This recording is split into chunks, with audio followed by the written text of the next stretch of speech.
You're welcome to our maiden edition of the program State of the Nation, brought to you by Making News.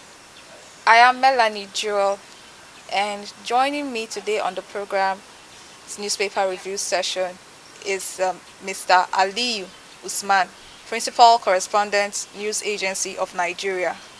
You're welcome on the show, sir. Thank you for having me. Yeah. And moving on to the newspaper review sessions for today, we begin with the Punch newspaper with its lead story, which says Wike's romance with Tinubu's men rattles Ameshi's base. It has the riders that says Wike, desperate for alliance with Tinubu, wants protection after 2023, says Rivers APC. Amechi, unhappy about Abe's closeness to Tinubu, says ex-minister's associate. Rivers governor free to join APC, Shitu. Wike Atiku's loyalists trade blames. Moving on to another interesting headline that says, settle with ASU now, Vice Chancellor begs federal government. Diesel hike, NRC reduces Lagos-Ibadan trips by 67%. Federal government inaugurates council to revive Ajaokuta, others. Wike's, Mr. Osman, let's take this story. Wike's romance with Tinubu's men rattles Amechi's base. What are your thoughts concerning this? Yeah, thank you. Yes, there is no doubt that we all know that there is crisis in the PDP aftermath of the presidential primaries, and also in the choosing of vice presidential candidates. I think what Wike is just trying to do is just to seek attention from PDP leadership that he is also a factor, and there is need for them to sit down and consider him uh, in the scheme of things in that party. And I want to say that unless the leadership realizes this on time, it may jeopardize the chances of the party in the forthcoming election. Okay. If Wike eventually works for another candidate other than PDP in that presidential election, then that will be catastrophic. It will be disastrous to PDP, and it may be the end of that party, because nobody, there are many politicians to say, many politicians do not want to be in opposition forever. They need a live wire, and they need patronage, they need to be in the ruling party. So it is good that the leadership calls all the aggrieved party member, all the aggrieved party member together and resolve this issue once and for all. Anyway, I don't see Wike leaving the party, because he has all the candidates in other elective position in the state. From the governor, he backed the governorship candidate, the House of Assembly, the House of Rep, the Senator. So he will definitely work and deliver those elections. But for the presidential election, there is need, because we have about 2 million votes coming from Rivers, and I don't think PDP can lose, or can choose to lose that state for whatever reason. So it is good they come together, they resolve the issue, they assure him. I think that's just what he needs. Romancing with APC people, with Tinubu people, is just a teacher. It's just a kind of to shake them and to realize what they need to do on time. For Amechi, that we learned that it unsettles Amechi. Yes, there has not been any serious commitment from Amechi's side to the presidential aspiration of Tinubu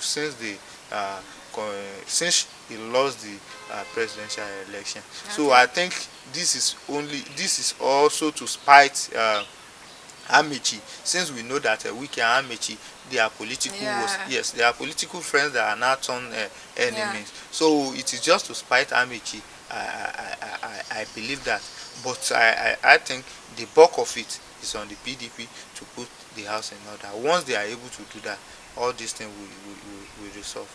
It will fizzle out. Okay. Now you said something. You said you do not see Wike leaving the party. Yeah. Talking about PDP. So what happens if he eventually leaves? Yes, if he leaves, yes, he will lose. He will lose in the sense that with the candidate that he has ensured their emergence for governorship candidate, for House of Assembly, for what does he going to do with them? That means they will also lose if he has to give it total support to another party. Then another thing is that PDP will lose. Atiku also will lose. It's not likely that Atiku will win without Rivers, because when you look at the voting strength of Rivers, it is not what PDP can choose to lose. So they have to work very well to ensure. So it's going to be lose-lose for both of them, for the PDP, for Atiku, and for Okay. Wike, Okay. if Wike decides to move to another party. But another thing that I believe Wike will want to do is to stay in the party, work for those candidates that he has helped to secure tickets, then work against the interest of the presidential candidate, and that will be very very bad. So I hope that they will not allow the issue to degenerate to that level. So those party Okay. leaders, the POT, they Sure. will nip the bud on time and to ensure the issue. Okay. Thank you so much Yeah. for that beautiful Yeah, analysis. I'm moving on to the next story here that says settle with ASU. Federal Vice Chancellors begs federal government. Do you think this is necessary? I mean, is it just by begging, just like that? yes, yes, the call is coming. It's a good one. Only that I believe that it should have come earlier than this. Okay. We have to appeal to both parties, and that's why I cannot just uh, what's it called, wish away the appeal by the vice chancellors. We need to appeal to both parties to reason together and see the need for the student to go back to classes. We cannot continue doing this, because no country develops more than its level of education. We have to, and education is the role of everybody. We are all stakeholders in education. So we want to urge the federal government to see to accede to the demands of ASUU. This is not a yesterday agreement. It is has been on since 2009, you know, more than a decade ago. So I want to urge them that they should find a level ground. They should find a means to resolve this issue. But also I will also urge the ASUU, just like State Minister for Yeah. Labour and Festus. Productivity, Festus Keyamo, Keyamo. said that Yeah. we should also appeal to ASUU. I also want to appeal to ASUU to please let us reason together. It is not all their demands that federal government can make. The federal government only needs to show sincerity in the sense that there has been a distrust between the two parties all along. For lack of sincerity, federal government should show enough sincerity and ensure that they come together and resolve this issue once and for all. Okay. When you look at the amount of damages that are caused to our education system, then I am very sure that everybody will agree with me that even for a day extension, Nigeria should not allow it. So I also want to urge the federal government, as the VC said, to please resolve this issue, and also urge the ASUU also to please be considerate in their demand, so that if they cannot do all what they want at once, at least they should allow it to be done in phases. Okay. We're moving on to the next newspaper for the day, the Guardian newspaper, and the headline says, the lead story says, Wike remains boastful as cracks emerge in camps. Still on the Wike story. Another headline here says, 2023, tension as Taraba government sanctions 3 monarchs, 25 workers. Reps begins fuel subsidy probe, subpoenas ministers. INEC denies recognizing Lawan Akpabio as senatorial candidates. Mr. Usman, let's take the story.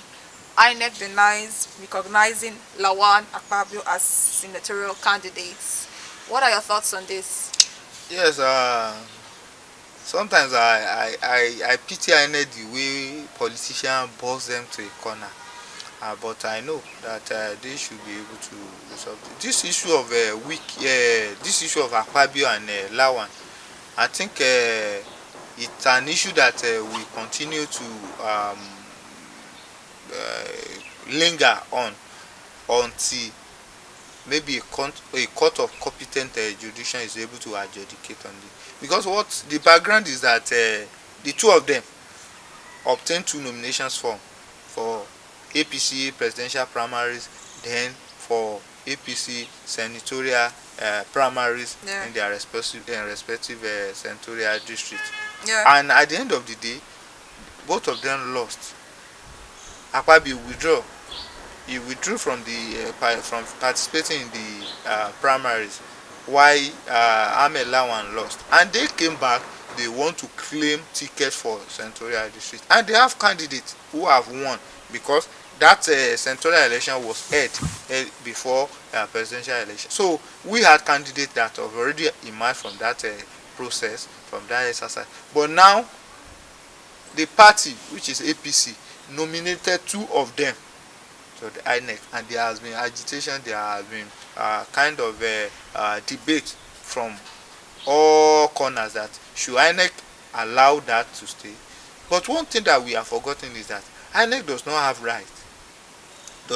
any right whatsoever to reject any name, any candidate, Of or course. of any name Yeah. of candidate nominated by their various political parties. Yeah. Yes, they may not emerge at that process, at the process, at the exercise, but that is what the party. So what I believe we can decide is if the aggrieved candidate, those that were denied that ticket, go to court to resolve it.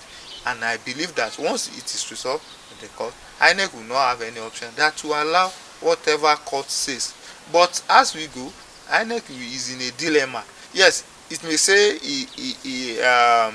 he denies, it may, INEC may deny recognizing them, but at a point also we've seen the commissioner on INEC commissioner on voters education, Festus Okoye, on national TV saying that they don't have the right, and truly they don't have the right. So the only thing they can do is that those that are aggrieved should go to court, let the court decide, and whatever court decide, I know INEC will abide by. Okay. If not, Okay. it's going to be an issue that will continue to reoccur.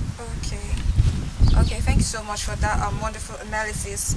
Now, reps begins fuel subsidy probe to penalize ministers. What do you think about this?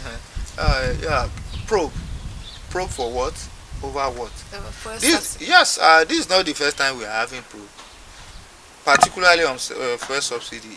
I think during the 6th or 7th assembly we had a similar one, a pro committee headed by a former House of Rep member Lawan Faru, who was even who was later convicted of taking bribe from Otedola over this.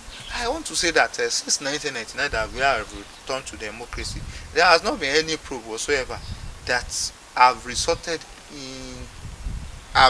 into any meaningful outcome. Refineries that are working, that can refine our crude oil, so that we say, and that can reduce our cost of production. Okay. I have not seen any probe in this Nigeria. You can remind me of one, but I have not seen anyone in Nigeria since 1999 that we have probed and it has yielded the desired result. Rather, it will consume money. We set up a committee that will spend money, and at the end of the day, even the report, if at all we have any, we go into dustbin. So probe is not the solution. It is good they use their time for other meaningful engagement. We've had probe in the past and nothing comes out of it. So probe to me, I don't believe in Let's it. hope this one is positive this time. Okay, Okay. we hope so and pray so. Okay. Yeah, thank you so much. And we have come to the end of the program for today. Mr. Osman, thank you for joining us. It's my pleasure. And we Thank hope you. to be seeing more of you in our program. Yes, and I will be glad to be here always. Okay, thank you so much. Yeah. Okay, viewers, that is what we can take today on today's edition of the program State of the Nation. Do join us tomorrow, same time. Goodbye for now.